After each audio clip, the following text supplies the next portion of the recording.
from the South. Even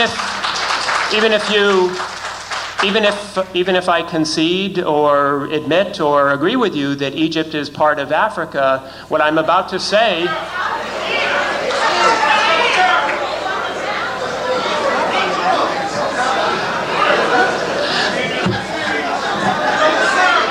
There will be order. Thank you. There will be order. Thank you very much. Do I detect some disagreement?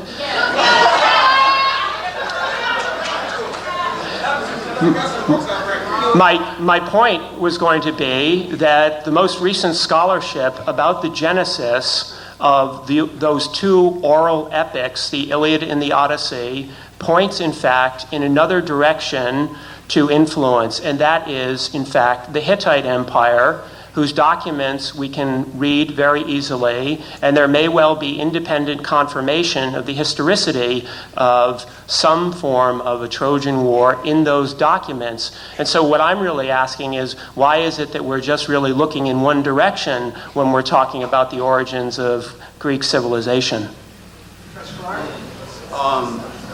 When Alexander entered Egypt, he wrote home to his mother and said that he at last reached the land where the Greek gods began, Apollo and Zeus.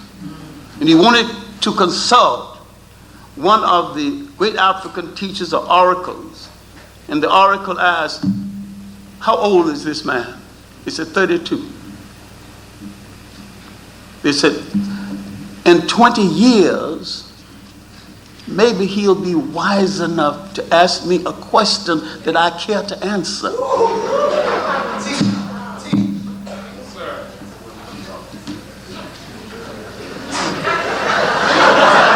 Professor Clarke, would you like to ask Professor Rogers a question?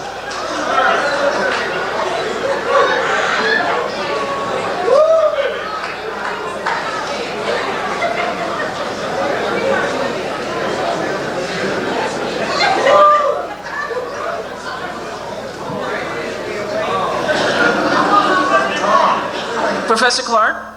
Yes. It is your turn to ask Professor Rogers a question. My main concern is that they seem to have equated the civilizations of the Tigris and the Euphrates with the civilization of the Nile. What proof do you have that the civilization of the Tigris and the Euphrates predated the civilization of the Nile?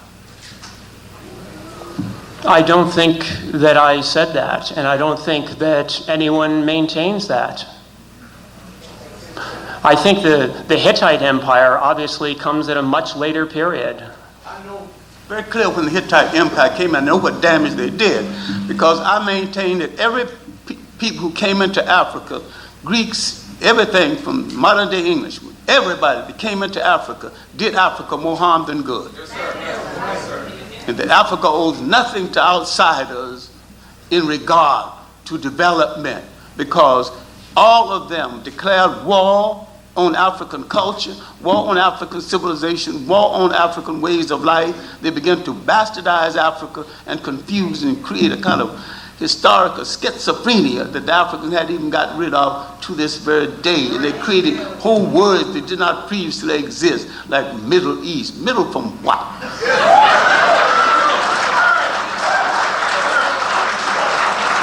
In round two, we will continue. Professor Clarke, you will ask the first question in round two of Professor Mary Lefkowitz. At your own admission, you encountered J.A. Rogers 4 or 5 years ago. J.A. Rogers didn't say he was a historian. He was a searcher trying to find the role of the African personality in world history. He worked over 50 years of his life, gave his service, died broke. What gives you the audacity to think that you can dismiss Rogers out of hand, and what gave you the maturity to think that you can judge a writer like Sheikh Anta Diop, the finest historical writer we have produced in the 20th century. Sir, let's deal with that.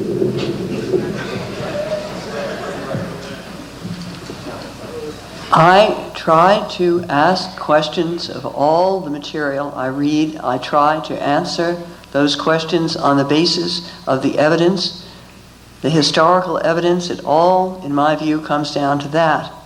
And I do not wish to criticize any individual at all. I am dealing only with written work.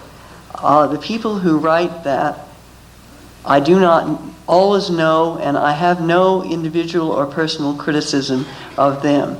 This is the way scholars, I'm sure, as you know, proceed, and that is simply what I did. In my book, I will leave it to everyone who reads the book to judge what I did.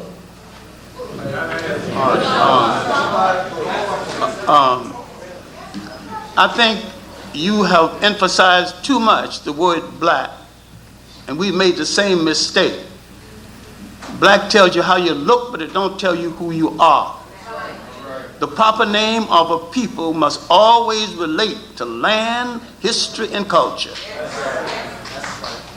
I did not say Cleopatra was black. I quoted someone else who inferred that.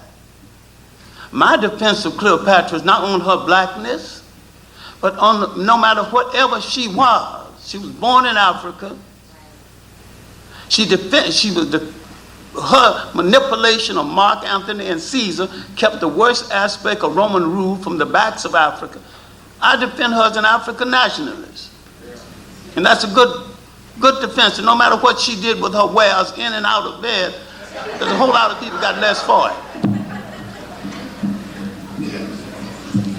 Professor Lefkowitz, you may ask a question of Professor Clarke.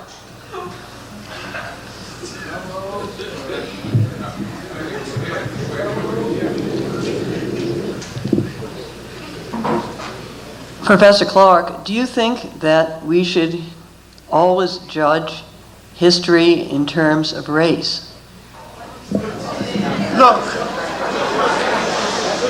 there was no such thing as race in the psyche of the world until the Europeans put it into the psyche of the world.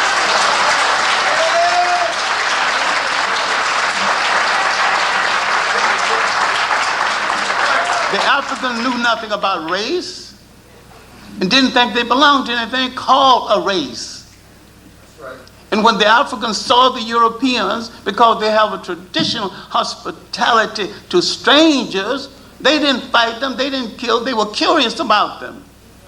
And with the African explorers, especially Mungo Park, went into Africa, nobody hurt him, nobody shot at him, nobody shot any arrows at him. The Europeans went in peacefully, but the Africans heard that Mungo Park was a pork eater. Most people don't know it, but Africans were not great pork eaters, and they're not great pork eaters today. Pork was a meat you ate in certain ceremonies, certain times a year.